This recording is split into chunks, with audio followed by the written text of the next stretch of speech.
Prevention Security Systems Studios. Large enough to serve you, small enough to care.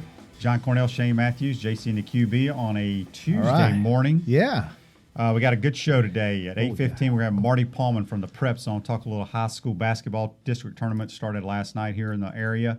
And at 8:30, Tim Walton, head coach of the softball team, JC. Thankfully, we have the master of the Florida softball program. 4-1 on the weekend tournament down in Tampa. Mm-hmm. Michigan throttled them. Michigan's got a great program. That's probably the best or one of the best in that conference, I would guess.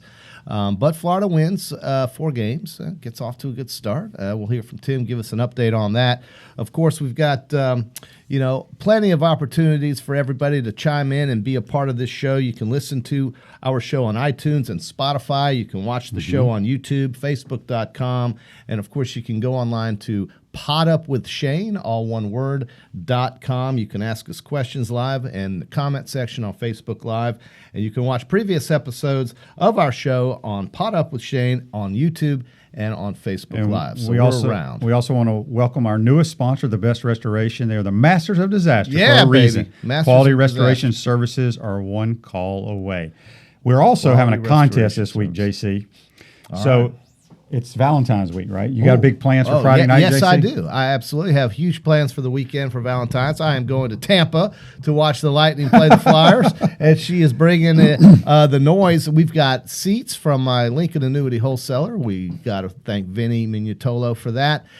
Right on the ice, QB, literally on the ice, row A in the Lexus Club. We're going to look at that goalie and just see how big he is, and hopefully I'm going to see some fights and some real cross checks into the glass. It's going to be thrilling. Happy Valentine's Day. Okay, well, happy Valentine's you're not Day. eligible for this, but we're doing a contest, and the question is brought to you by Cloud9 Spa. A Cloud9 gift card is always the right size, and it's calorie-free never expires.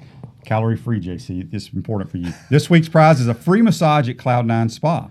Simply, all you have to do is go to our website, podupwithshane.com, fill out the contest tab and the More tab, and let us know why your wife, your girlfriend, or your partner should win this prize. Oh, that's wonderful. Are you going to go and try to win the prize, JC? Well, I'm not eligible. Well, if you make up a name, you may. How are we going to know? True, I guess. But anyway, I wouldn't want to cheat out a legitimate winner of our great present. But you're going to like this prize. Candy is dandy and flowers are fine, but the best Valentine is a gift card to Cloud9. Cloud9. You should memorize that. And for any gift card purchase of $100 or more, you also get a special gift to keep. Stop by 6500 Southwest Archer Road Monday through Saturday to pick up a ready-to-go gift card in any dollar amount or purchase one online at cloud9spa.com. Cloud9, baby. With all of the candidates in your life, you ought to just go ahead and just try to memorize that line right there, and you might have more success. Well, no. We're all good. We're all good, JC. So last night in basketball, your number one team, the Baylor Bears.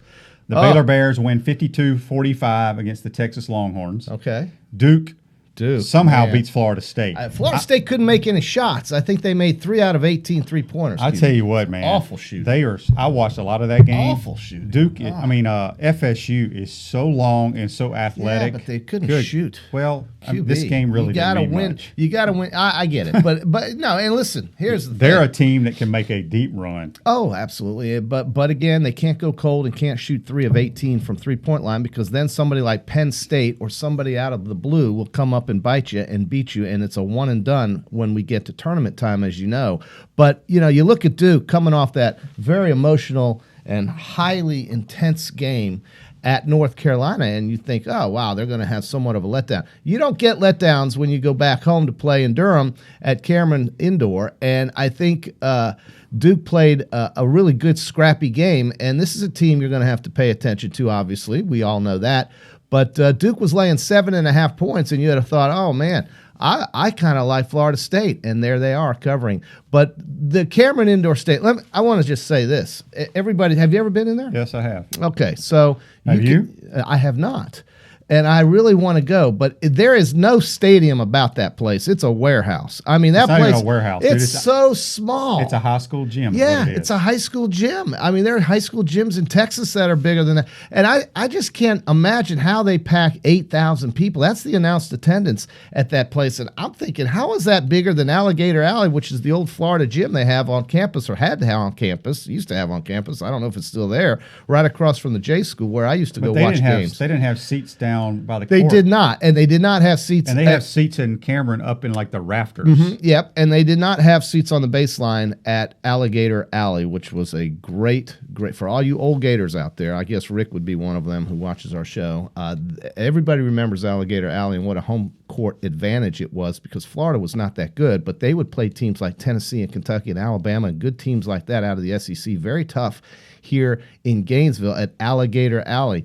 Duke's place is so small. The crowd is so on top of you. There is no room. And, QB, I look at some of the football venues we have in the SEC, too. At South Carolina, it's just flat out dangerous behind the end zone with those dumb bushes. I don't know why they have that. Have you seen anybody go into the bushes? I have seen plenty of people go in the bushes, yes. I watch South Carolina football games, and those bushes are so close, and it's dangerous. We have bushes here. And Florida Field's right on top of you. There's no doubt about it. But there's a little bit more room. Yeah, but there's a little bit more room behind the back line of the end zone there. But at South Carolina, there's none. LSU's kind of a tight fit there on the field, I would think. Tennessee is. Florida is. I don't know. All the years that I played and watched the SEC, I don't think I've even seen anyone at any of those venues run into the wall. I have seen plenty of people run into the bushes at South Carolina. Really? Absolutely. Yeah. Well, there's obviously not a problem because they would have taken them out. I guess. But you could get gouged in the leg or something. It just seems dangerous. It seems too close. Oklahoma State's the same way, QB. They have a sideline, and there's a wall, and you've got 5 yards. Notre Dame was like that. The Notre Dame Stadium in South Bend, Indiana, I think they've made some improvements. Obviously, they've done some renovations there, but you were literally right on top of the players. I mean, the crowd could touch the helmets if you leave them on the bench at the back there. It's almost that close. So I don't like these close. I mean, I don't like players. It's about player safety, right? That's what the SEC makes a big deal out of people running out on the field. And nobody's been hurt, and it's a good rule, I guess. I don't know. I like seeing crowds run out on the field, frankly. But how did we get on this subject? I'm just talking about Cameron Indoor Stadium. Okay, well, there's nobody really running into walls there. No, but it's just really tight. It's a tough environment. I've never been, and I want to see it because I want to see how packed in everybody is. It's packed. And there's no room to breathe in that place. Anyway, if you want to give us a text on the Titan MR text line, 352-353-7465. Remember, we're going to talk high school sports with Marty Pallman from the Prep Zone at 8:15. 8:30, Tim Walton. Send us your text if you got any text messages for the head coach. Tonight, if you don't have a whole lot going on, I'm sure it's sold out. I guess they're doing it like a regular season game. The USA softball team exhibition game against the Gators. 3 former Gators on that team: Michelle Moultrie, Kelsey Stewart, and Aubrey Monroe. Aubrey Monroe, yeah. Kelsey Stewart. I mean, think about that, was JC. my player, huh? Yeah. Think about it as a because coaches, especially high school coaches, there's no better feeling, regardless if it's Division II, JUCO, Division I, major college football. There's no better feeling than seeing your kids go to the next level and play. Right. Well, when you look at softball, yeah, they have a professional league, but I don't think if you're not a softball diehard fan, you don't really care about watching it. Right. But think about it. Tim Walton has 3 girls that are going to be representing the United States of America in the Olympics. Cool. That's awesome.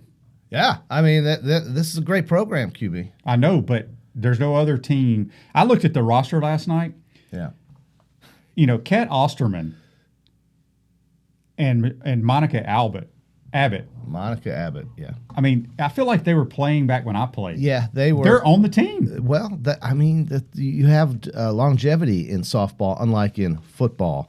And longevity, as long as your arm works, and listen, when they're throwing it like this instead of like that, you have longevity. But still, I mean, I would like to know how. I'm going to have Taylor look it up, I guess, at the break. Kat Osterman's got to be 39, she's got to be 40. No, I don't think she's that old. You don't think so? No, I don't think she's that old. But I would say if she can still heat it up, then she can still heat it up. I bet you Danielle Laurie, she's not. Well, she may be the playing girl for who Canada. can hammer it to you, can still bring it. They don't lose it. There's Kat Osterman. Kat Osterman. How old is she? She's 36. So you were close. Very That's good. old Very to be impressive. playing in the Olympics. Well, hey, she's an athlete. And what about Monica Abbott? I remember her from She's Tennessee. probably not as old. No, that's who I was thinking of. And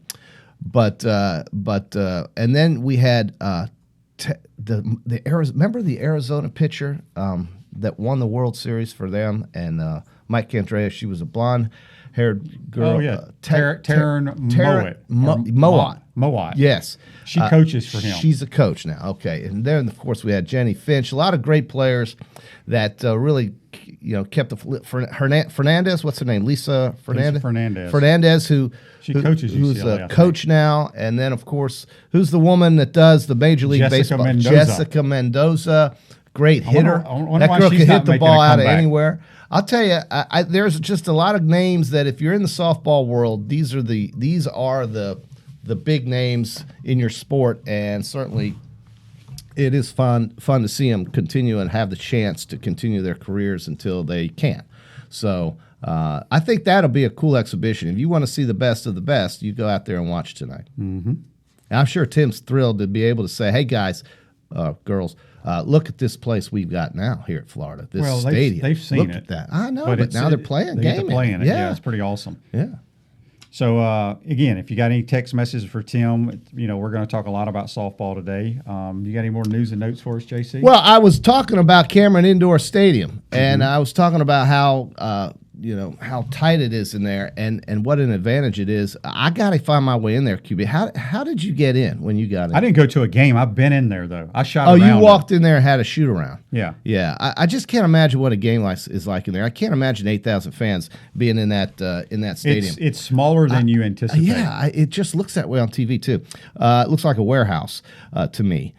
Football notes, we had Michigan State's still looking for a coach there, QB, and it's kind of surprising to me. Michigan State, I would think, is a top 30 program. There's only 65 teams in the Power 5, so that you would think that that's in the top half of the Power 5. There's 65 teams. You would think it's right there somewhere maybe in the high 20s as far as a job is concerned. They've got a lot of money in the Big Ten, but Luke Fickell said no.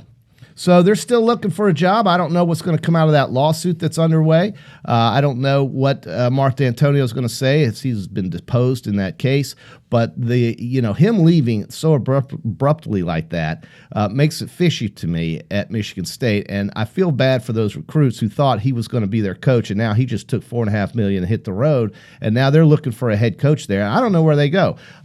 You had Pat Narduzzi of Pittsburgh say no, Luke Fickell of Cincinnati, and listen, Cincinnati's a great Group of 5 job. I mean, that's a fine job. It's UCF, it's Cincinnati, it's Memphis, it's Houston. Those are some of those Group of 5 jobs. Those 4 I just named are probably better than many Power 5 jobs. Yeah. And I wouldn't doubt that that's probably Luke Fickell said, look, my family loves Cincinnati. We're making money here, and we're going to do fine, and I don't want to move the family. Mel Tucker, Colorado, said no. That leaves me with one name that I think will come back and take that job. Nick Saban. It's not Nick Saban. Thank God. It is. Want to go back to his roots. Oh, absolutely not. It's a miserable East Lansing, Tuscaloosa. That's like night and day. But it's not a bad job, I wouldn't think, for a guy who's looking to get his first Power 5 job. Who you got? But I think it's not going to be that. I think it's going to be a guy who used to coach in the Big Ten, won conference championships there, came down to the SEC, was an abject failure, and is now an assistant at New York for the Giants, and that would be Bret Bielema. Really? I think Bret Bielema is going to come back and be the coach at Michigan State. Also, in the coaching world, Scott Linehan, your new passing game coordinator at LSU. Now, this is a guy that coached multiple NFL teams. He coached the Vikings. He coached the Lions. He was the Dallas Cowboys offensive coordinator. He also coached the Miami Dolphins offense. But I never remembered Scott Linehan as being a necessarily great offensive coordinator. He's pretty good. I'm sure he is, but he's been around. He's bounced around. He was the head coach of the Rams when they were in St. Louis and lost. He was just an awful head coach. They didn't have a good record. And here he is now replacing Joe Brady as the passing game coordinator at LSU, Scott Linehan. And then there's an update on our on the wonderful Tua Tagovailoa, the former Alabama quarterback who's going to go in the draft. His 3-month CT scan came back very positive. Healed fracture, range of motion is good 1 month before he's cleared for football activities. That tells me that with that news and a month to go before he's cleared for football activities allows him to do workouts before the draft, and I'm thinking now he's going to be your Miami Dolphins pick at number 5. You think?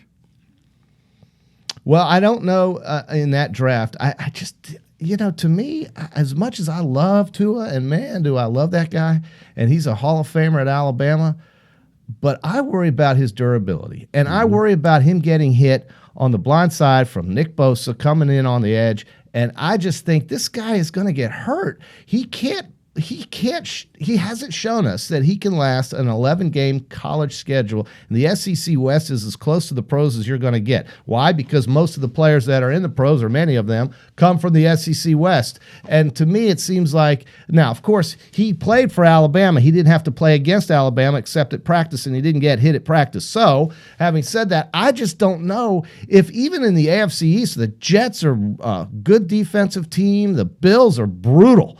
On the defensive side, they're so good. The Patriots are very good on defense. The Dolphins taking him, I just don't know if that's how I'd play it if I was in Miami. And let's face it, Miami has had some real busts in the draft. Taking that skinny Oregon defensive lineman with their first pick at number 3 a few years ago. What a joke that was. And so I don't think Miami's really going to do themselves any favors taking him at number 5. I think their quarterback situation at Miami has to be addressed. I think it's an issue, but I don't know if Tua is the guy, although I'm pulling for him big time because I love the guy. Well, we're going to take our first time out here on Pod Up with Matthews in the morning from the Crime Prevention Security System Studios. We'll be right back talking high school sports with Marty Pallman of the Prep Zone. Time out! Time out! Hey! Time out! Time out! Time out! There we go. Good. We want to take this moment to thank all our sponsors who keep the show going and pay the bills. Let's give them something to cheer for now. Our Gridiron sponsors are Crime Prevention Security, small enough to serve you, large enough to care. Gator's Dockside, wings, ribs, seafood, and beer. Bob in trouble, gets rid of it. Oh, big hit. Titan MRI, Gainesville's only locally owned and operated MRI facility. Our touchdown sponsors are Radware Promotional Materials, Doreen Wiebe Realtor, Caldwell Banker MM Parish, Gator BTW, Campus USA Credit Union, Celebration Point Town Center, Miapa Latin Cafe, Davis Gainesville Chevrolet, Okita America Martial Arts and After School, Tropical Smoothie Cafe, The Keys Grill and Piano Bar, UF Mover Guys, Union Home Mortgages, Adams Ribs, Cloud9 Spa, Wrap Spot, Cold Stone Creamery.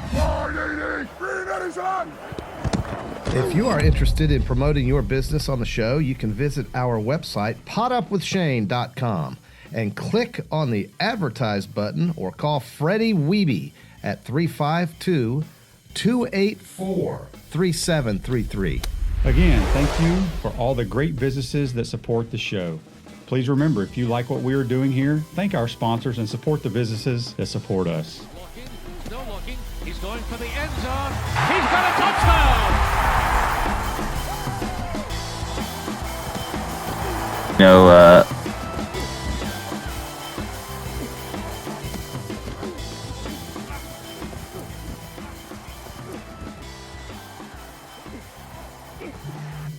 Welcome back to Pod Up with Matthews in the morning from the Crime Prevention Security System Studios. John Cornell, Shane Matthews. Talking sports, remember at 8:30 we'll be joined by Tim Walton, head softball coach at the University of Florida. But now we're going to go to the Titan MRI hotline, and we're joined by the Prep Zones, Marty Pallman, talking a little high school sports. Marty, welcome to the program.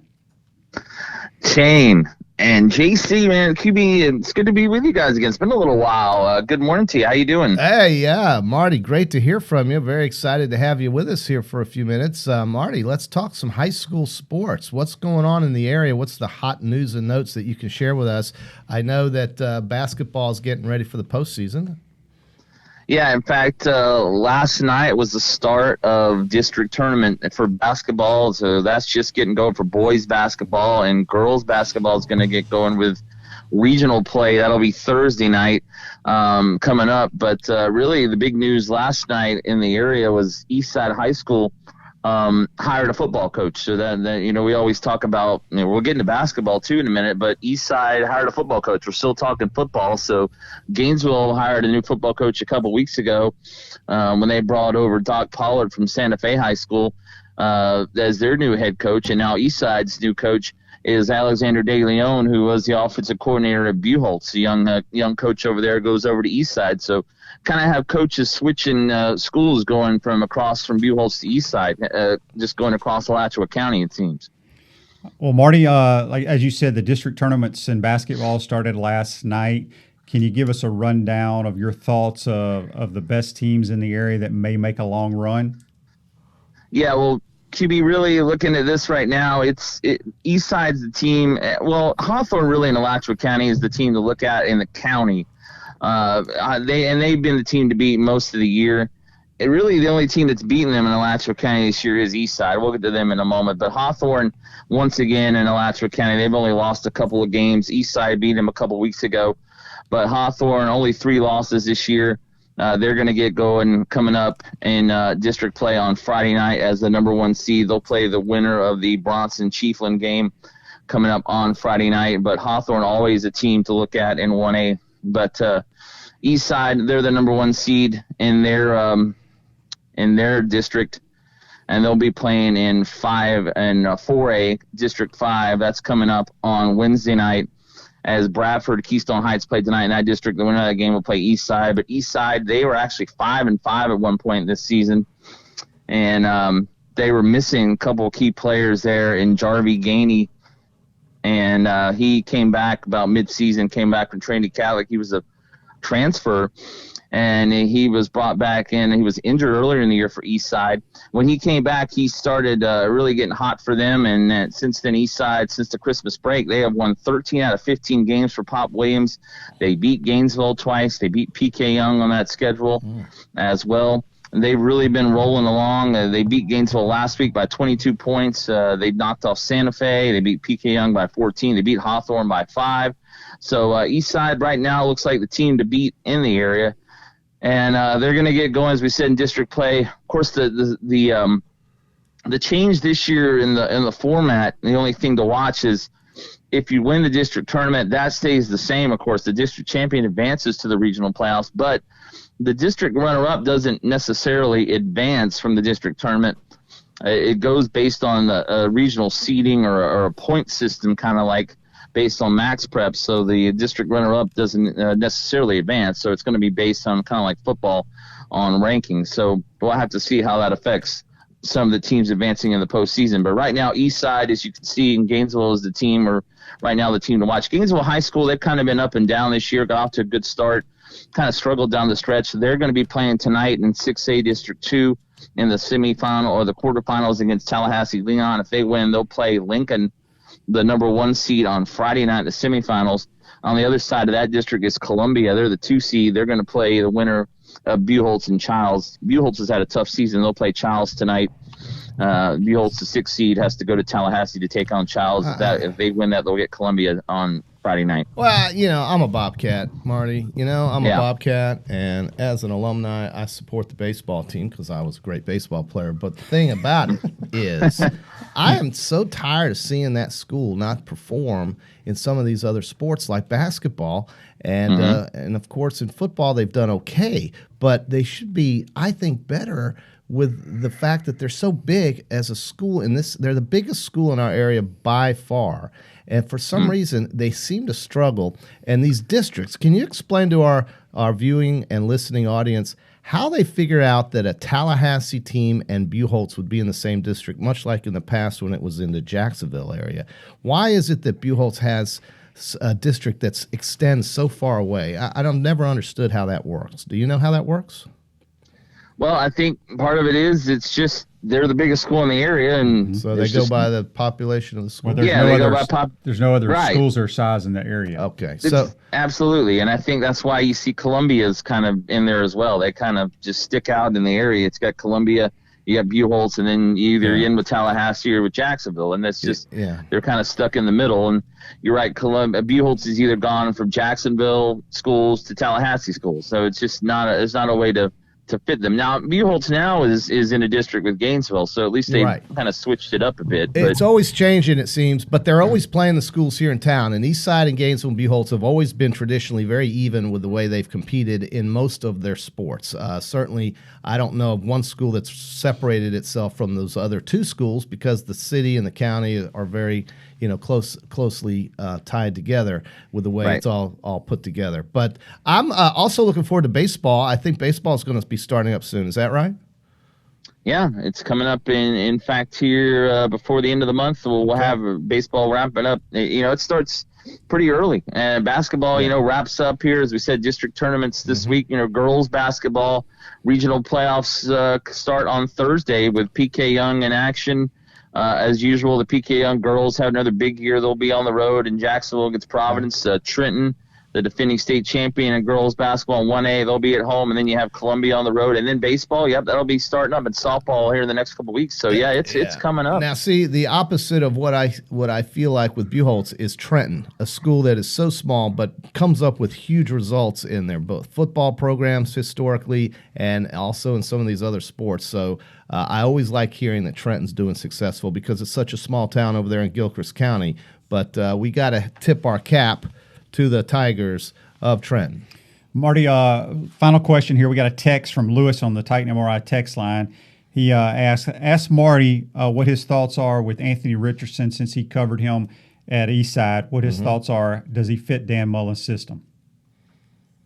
I think he will, and hopefully you hope he's healthy after last season, that injury halfway through the year, and kind of a tough senior year for him at Eastside. But I think he'll be okay. And I think the best thing about him is I really questioned him after his sophomore year if he was ready to go at UF, if he would fit in with Dan Mullen. But man, after his junior year, no questions there really. I think he will absolutely fit for Dan Mullen's system, and I think he's only going to get better. So, I look forward to seeing how Anthony Richardson's going to work at Florida, and I think him enrolling early can only help, and him getting some work in already with the system at Florida. It looks like he's already healthy and getting some practice time in as well. So, looking forward to seeing Anthony Richardson. I think he's going to can only help, and seeing if he can work in and fit into that system with, already got Trask and Emory Jones there at Florida, and now Anthony Richardson fitting in as well. Marty, you on the call for any of these district tournament games? Actually, we're not so much the district tournament. No, we are going to be calling the PK Young Providence girls regional game on Thursday night in Jacksonville, the first round of the regional tournament game. So, and by the way, you mentioned you got Tim Walton coming on. Yeah. Actually going to be broadcasting the Gator softball game tomorrow night with Tom Collette on the Gator Radio Network. Wow. So you'll hear me doing that tomorrow night. Looking forward to getting out to KDC Shoal doing that game. Marty, you've been working on your home run call? Yeah. I gotta work on it. What about you? Let me hear you ring them up on strike three. What? Okay, it's a 2-3. It's a 2-2 pitch. Go ahead. Got him. That a boy. That's There Marty you go. Pallman The from marvelous one. the Prep Zone. Yes. We appreciate you joining the program, Good Marty. stuff, Have a good Marty. day, buddy. All right, thanks a lot. Love Talk it. to you soon. That's Yeah, Marty yeah, Pallman joining ring us him on the up. Titan MRI Got him. phone line. Hey, good for him. I mean, he's been hanging loves his around. sports. He loves his sports. He's Don't very forget, good with high schools. at 8:30, we got Tim Walton, but Here don't in 2 forget minutes. the contest of Cloud 9. So go to potupwithshane.com, fill out the contest tab in the More tab, and let us know why your wife, girlfriend, or the partner should win this prize. It's a free massage at Cloud 9 Spa. We're going to take our final time out here on the program. We'll be right back with Coach Tim Walton. Time out! Time out! Hey! Time out! Time out! Time out! There we go. Good. We want to take this moment to thank all our sponsors who keep the show going and pay the bills. Let's give them something to cheer for now. Our Gridiron sponsors are Crime Prevention Security, small enough to serve you, large enough to care. Gator's Dockside. Wings, ribs, seafood, and beer. Bob in trouble, gets rid of it. Oh, big hit. Titan MRI, Gainesville's only locally owned and operated MRI facility. Our touchdown sponsors are Radware Promotional Materials, Doreen Wiebe Realtor, Caldwell Banker MM Parish, Gator BTW, Campus USA Credit Union, Celebration Point Town Center, Miapa Latin Cafe, Davis Gainesville Chevrolet, Okita America Martial Arts and After School, Tropical Smoothie Cafe, The Keys Grill and Piano Bar, UF Mover Guys, Union Home Mortgages, Adams Ribs, Cloud9 Spa, Wrap Spot, Cold Stone Creamery. If you are interested in promoting your business on the show, you can visit our website, potupwithshane.com, and click on the advertise button or call Freddie Wiebe at 352-284-3733. Again, thank you for all the great businesses that support the show. Please remember, if you like what we are doing here, thank our sponsors and support the businesses that support us. Looking, still looking. He's going for the end zone. He's got a touchdown.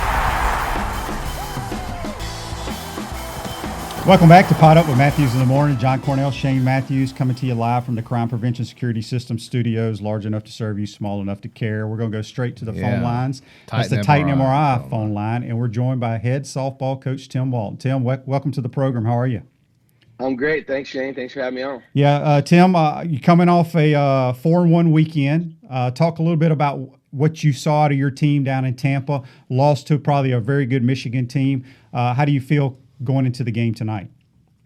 Yeah, obviously tonight's a different deal when you play the USA team. But I think overall with this weekend, I got most of what I thought we were going to be like. We had some, I don't want to call them weird, but some weird plays that, you really couldn't count for, just things you don't see a whole lot that, took away some at-bats from us in regards to base running. But overall, I thought we performed the way I thought we could. We didn't hit the ball probably as well overall for 5 games stretch, but again, we hit the ball hard in every game. Just maybe not consistently through the lineup as we were anticipating we could be. But overall, I thought it was probably about where we thought we were. Coach, you lose Kelly Barnhill and Amanda Lorenz, who two of the greatest players to ever put on the uniform here. Talk about your pitching staff. It seems like, for the last 10, 15 pitching. years, you've had that one dominant pitcher. Mm-hmm. Is it going to be a kind of pitcher by committee this year? Yeah, we have Natalie Lugo and Riley Trilicek, who, again, if you look at the statistics from the weekend, had the 2 best weekends of our pitchers. And that's who we felt like were going to be our top 2 arms. When we kind of broke camp. So Riley threw a no-hitter against Georgia State on Sunday, and she had some issues with some illegal pitches called on her on Saturday, which really changed the complexion of the whole day on Saturday for us.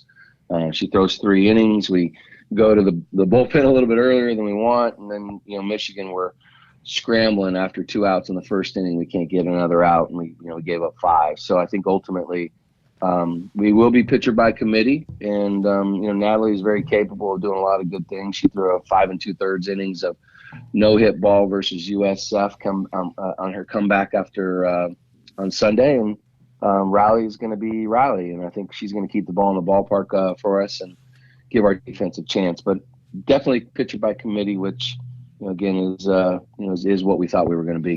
Kendall Lindemann, a senior, she's a leader on the team. One of them, of course, one of the 3 all-time All-Americans in the NFCA, along with Lauren Hager and Kelly Barnhill. And so she's certainly one player that we can keep our eye on. Had a home run this weekend. What do you expect out of Kendall in terms of leadership and numbers that you would expect out of her this season? Well, when you're going to star somebody in the lineup as the opponent, you're starring Kendall Lindemann, right. 3-time All-American. Yeah, swings the bat ferociously. She hit a ball on Sunday, and the wind was blowing in, and I mean, she crushed it. And the girl goes back to the fence to make the catch, and somehow the ball comes back from being a home run and stayed in the ballpark. But against Michigan, she hit a ball about 265 feet, no doubter, and just missed hitting a grand slam to follow in that game. And she also got intentionally walked this weekend. So she's the star, as you would say, for the opponent. They're going to star her every time. Say, hey, don't let Kendall Lindemann beat you. And fortunately for us, we've got some kids behind her that that swing the bat pretty consistently. That I think we can protect her enough. We're speaking with Tim Walton, head softball coach at the University of Florida. Tim, I believe your philosophy has always been pitch really well, play great defense. That's what your teams have all been about. How do you feel about your starters in the infield and the outfield? How y'all going to play defensively this year? Again, Shane, I thought we really were in good shape. We played well, and we played pretty mistake-free softball a lot. We made some uncharacteristic plays this weekend. Again, everybody can sit here and make excuses, and the dirt. When you play a tournament, sometimes the dirt doesn't always get manicured and watered the way you would win in a single game, and so. The dirt was hard. The balls are bouncing funny, and they were bouncing funny for everybody. So it wasn't just us. And I thought our players did a good job of adjusting. But to be honest with you, when we played Michigan, we gave them plenty of extra outs. And and I use Michigan. I'll say this: I thought Fresno State was just as good as Michigan. They swung the bat really well. They were athletic, made really good defensive plays, and their pitching staff was sound. And and I say that, and they took Michigan nine innings and went an international tiebreaker on Sunday, and Michigan beat them 1-0. So I thought both teams have won national championships in their career. Both those teams were really solid. So for us to come away from a split wasn't a total disaster. Coach, for some of the fans who are new to softball, and certainly with all of the news that we've had about the program with the updated stadium and so forth, and all of the things that we can expect, are there any newcomers on the team that we could look forward to watching that might kind of make a name for themselves as they join Florida's program? Yeah, Charlotte Eccles. Charlotte Eccles.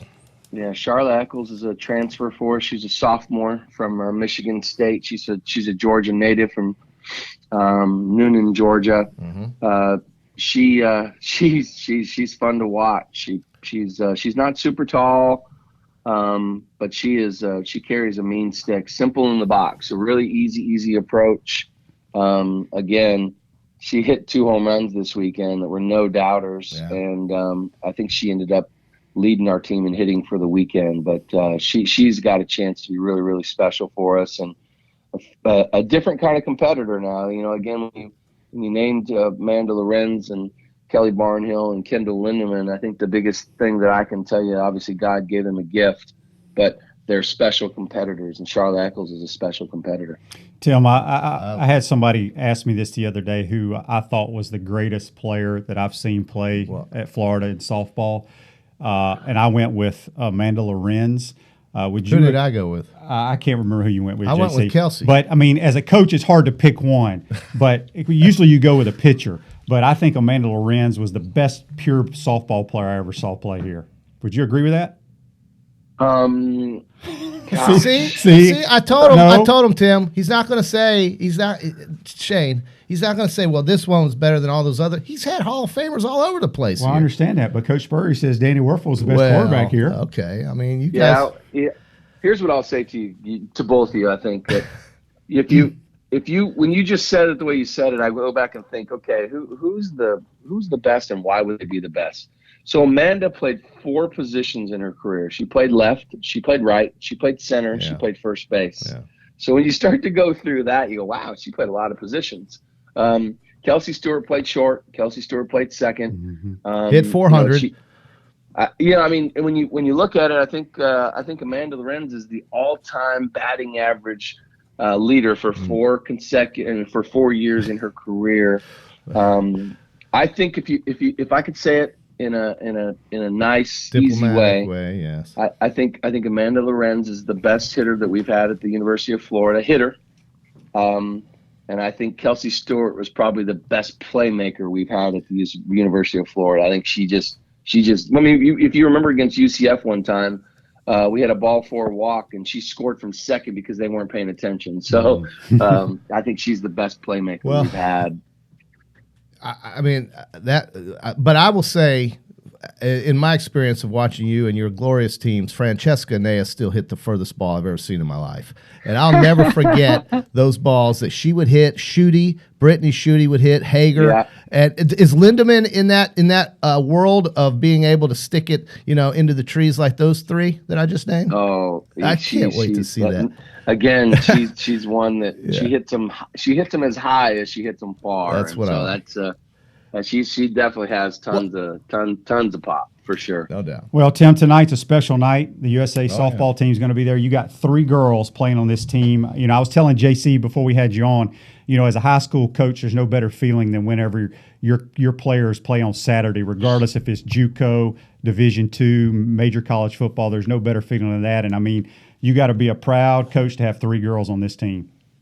Yeah, it's a special feeling to have your players that you recruited from when they were even old enough to drive, to be able to watch them completely grow up, develop, mature, make a name for themselves, and not just a name for themselves in Gainesville, but a name for themselves in the entire world. And so really proud of Aubrey, Kelsey Stewart, and Michelle Moultrie. They've just done a great job of continuing to play and do what they love to do and represent not only their families, their country, but also the University of Florida in such a positive way. They've made a huge impact in the game of softball. Final question for you, Tim. We have a text here. Can I ask him one more after you're done? Yeah. This is from the Titan MR text line. It's from Bobby. Bobby wants to know, can you briefly explain how the Sunflower Saturdays came about? Yeah, and again, I'll give you the quick infomercial too. And anybody that comes to the game, there's an inside and outside version of the Sunflower, where it began and where the history came about. I'll try to give the brief story as I can. When we adopted Heather Braswell into our program, I believe it was October of 2009, Heather was a surviving brain tumor patient. We got Heather through the Friends of Jacqueline program, and we adopted Heather. She came to be a part of our program, practices, games, road, home, and really cool, story. Heather loves sunflowers. Yellow's the color of pediatric cancer. All that stuff made sense. But the sunflower came about with the girls wearing in their hair. Kelsey Horton came up to me one day and said, Coach, would it be possible for us to do something a little different than anybody else is doing? And I said, what do you mean? She said, well, everybody's wearing headbands. Everybody's wearing visors. Everybody's wearing bows. Everybody's wearing ribbons. I want to make something not only to be different, but I want to make something that, we can also show a little bit of support for Heather Braswell and any and all kids that are, struggling with brain tumors, brain cancer, or any kind of cancer, pediatric cancer. And I said, absolutely. And so the evolution was a white sunflower, a blue sunflower, an orange sunflower, and now obviously Sunflower Saturdays are yellow. So it's been kind of a cool thing to see. But inside and outside our stadium, there's also a pretty good rendition of what I just kind of went through, and you can see that as well. But that's a great question. That's good stuff. Tim, I got to ask you, you're in your 18th season as a coach. Did you ever think back when you were an aspiring young pitcher that you would be coaching in some sport, whatever it was, baseball, softball, whatever, that basically you need 2 more wins to become the fastest head coach to reach 900 wins in Division I softball? Do you ever sit around the house thinking, wow, I'm up there with Mike Candrea in my sport? Did you believe that you had that you would have that type of success at such a young age? And here you are at Florida, based with children and a wife and everything. I mean, what a career you've had at Florida. And I've always said that you are the guy that's made Florida softball what it is today, obviously. And of course, a lot of great players. But can you think about, here you are, 898 career wins. That's amazing to me. And I always like to look at coaches and their success stories. And here's one that I've always talked about. And so we're very proud of you. And I would just like you to talk a little bit about yourself. I know you don't like to probably, but think about the company that you're going to be with in terms of all-time wins. Well, when I reflect on, hearing the numbers, I think I go back to, playing, college ball, and the first thing I think about was Gene Stevenson, Cliff Gustafson from Texas, and Augie Garrido. Those are three of probably the best baseball coaches in regards to numbers of victories. And I can always think back of being a player and going, oh my gosh, those guys have 1,000 wins in their career. And the two things that always come to mind is, how the heck do you win that many games every year to get to that number? And number two is, how old are those guys doing it that way? And so when I think of it that way, you know, that was me as a young kid. And now as somebody, I go, man, Tim, you're getting old. And that's the way I feel when you start throwing numbers. You go, man, you're getting old. But the thing that really hits you the most when you're coaching, and you really, it goes, the consistent tradition that our players have brought.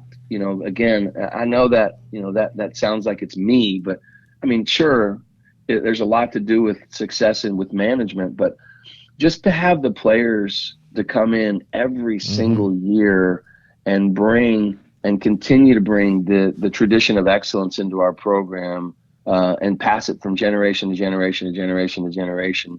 When I sat in the locker room in 2006 and I talked to our young players of our program my first year, you know, I talked about legacy. And I talked about what mark do you want to leave on this program? And I think every single class that we brought into the University of Florida has left a positive mark on the brand of softball, not only at the University of Florida, but overall to the sport of softball. So I'm really proud of our players more than anything. And I'm feeling like I'm getting old, so there you go. Well, we know better than that, but I tell you, it's just an amazing thing. We talked about this years ago about the winning percentage that you've had here at Florida and the trips that you've made to Oklahoma City, and, of course, that's a special place for you and your family. And so there is always that outside goal of, hey, let's go back home, or let's go back to Oklahoma, I guess, and you know, and get everybody together once again. It's kind of like an annual pilgrimage over there. And so we wish you the best of luck, Tim, and we're going to check in with you throughout the season. Yeah, all right. Sounds great, JC. Hey. Shane, thanks for JC, you got your bell there anywhere? I'm bringing it. I know Sam told me about that. I will bring my bell. Tim, are you fired up? Or you probably don't care, but I know JC does, about they're going to be selling beer at the softball games now? God. Hey, I think anything to make the experience better for everybody. The best, you know. So hopefully we can get some more students in, and you know, I think for me it's to me, it's all about the experience, a good experience for everybody that comes to the ballpark. I just don't want, you know, obviously that to ruin the experience for whoever comes to the ballpark. So for me, it's, hey, great food, great play, great spirits, great.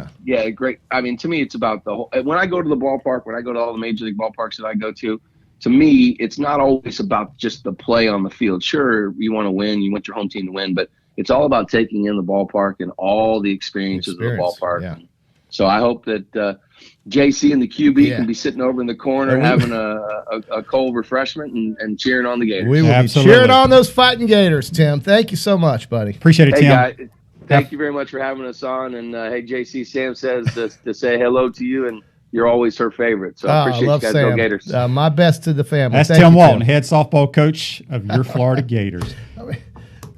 I got to get my bell. I cannot believe what is he talking about? Your so cowbell? What he's talking about was when you were off coaching at Ponte Vedra. And I did the radio show. When I made a poignant comment or a really good point, which was pretty often. No, you had that. I rang the bell, and that Sam Walton just couldn't get over it. She loved it, and I say, well, that's my thing. So I'm going to bring that in. I have to stop at Office Depot and get a new one. I lost it in the move, Sam. But I'll get one, and we'll be back with the bell, baby. All right. Well, we're going to go to our play of the day, which is brought to you by the best restoration, whether flood, fire, or Mother Nature call, the Masters of Disaster today. And, Taylor, let's pull that up, and it is a nasty dunk in the NBA. He left Anthony Davis open. Johnson, he goes. Oh. Down the lane and throws it Cam down Johnson, the foul. Rookie. What a slam by Johnson. Did he slam that over Anthony Davis? He did. He'll go with his purpose. I mean, that's just basketball, bro. I mean, that's look at this. Right there. Oh, no. No, that's number 7. That's not Anthony Davis. Anthony's number 3. Jamel- Anthony just JaVale got passed. McGee. Yeah, JaVale well, McGee. Anthony just got passed by Well, anyway, that's our play of the day brought to you by hey. The Best Restoration. POD, play of the day. Love that. Thank you to Best Restoration. You know, QB, I went and we ran out of time with Tim, but I was wanting to get. Well, he's his, a busy and it's man. Probably early. He's busy. He's at home right now. It's probably early in the season to go to this question, but at some point, I'd love to hear him talk about some of the other teams in the conference and how great that the SEC.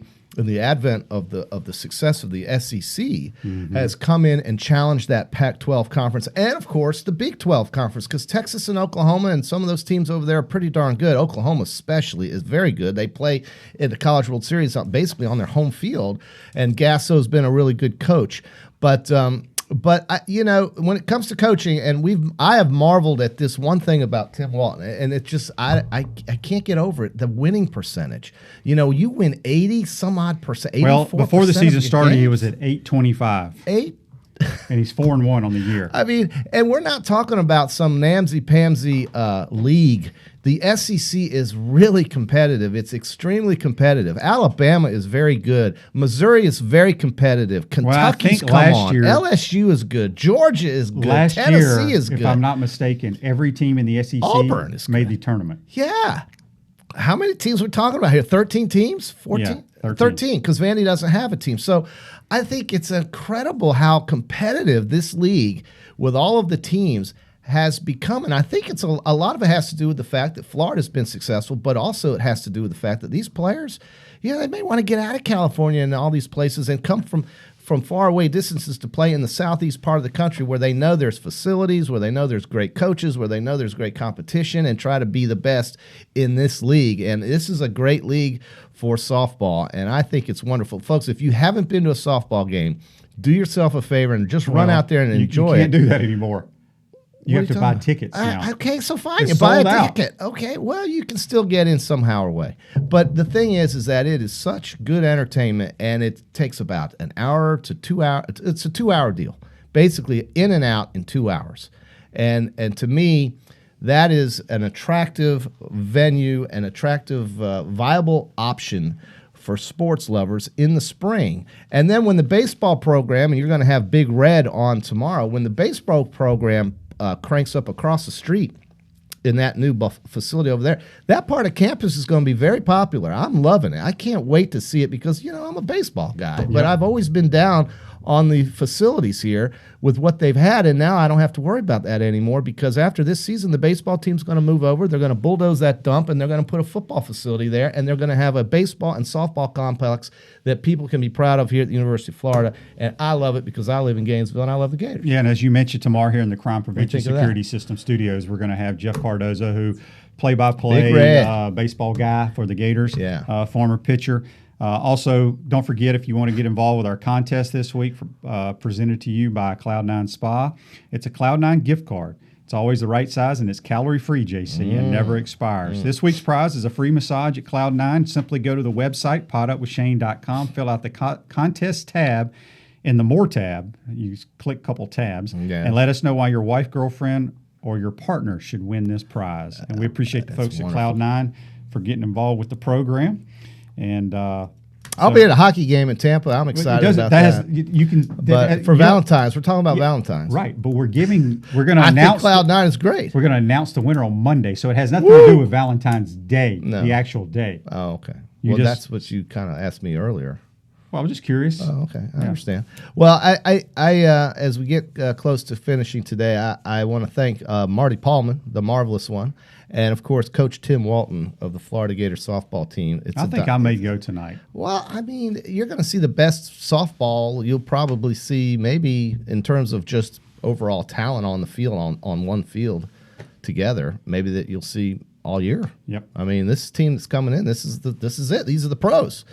And former Gators Stewart and Aubrey Monroe, and who am I forgetting the other one that is playing? Oh, Michelle Moultrie.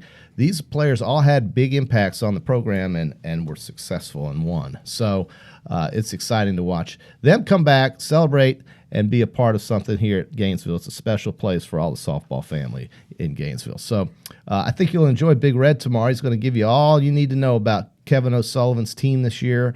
I expect them to be just as good as they've been in the past. Well, last year they weren't very good. They weren't, but I think they'll be a lot that's better why I this year. expect them to be better this year. Of course, sometimes you have that when you win so much, you have to kind of reboot, right? All these kids leaving. But what I love about baseball and football is that if you commit to play in those sports, you're there for 3 years minimum. And I think that's really what hurts basketball. But that's an NBA issue, and they will not do anything about it. So kids leave in 1 year, and I think it kills the sport. I just think it's a shame. But I love what they do in baseball and football. They say if you're going to be a college player for these schools, you're here for 3 years minimum. Again, and that's a good thing. We want to thank Marty Pallman from the Prep Zone for joining the show, and also head coach Tim Walton for taking time out of his busy day. Well, he is busy, JC. I know. He was at home busy talking to us this morning. That's great. Well, Very today's impressive. show is a wrap. You're a busy guy, too. I'm busy. Always. So is the Taylor. Today's show is a wrap brought to you by the Wrap Spot. A vehicle wrap from Wrap Spot will give your business years of brand recognition and increased sales. Call Wrap Spot today. All right. See you tomorrow. We'll see you.